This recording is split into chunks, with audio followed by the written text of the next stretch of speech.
असतं आई दुधावरची साई असते, आई काय असते.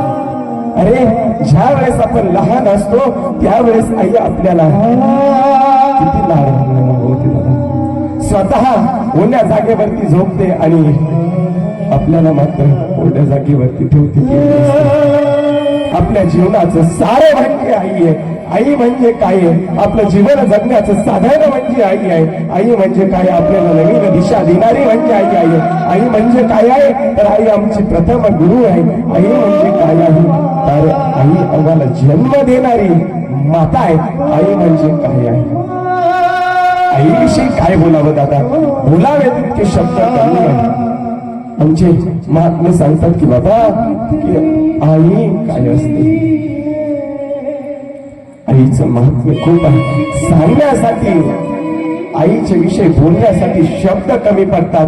कारण आईचं ऋण असं आहे, जगामध्ये सर्व ऋण तुम्ही फेडू शकता.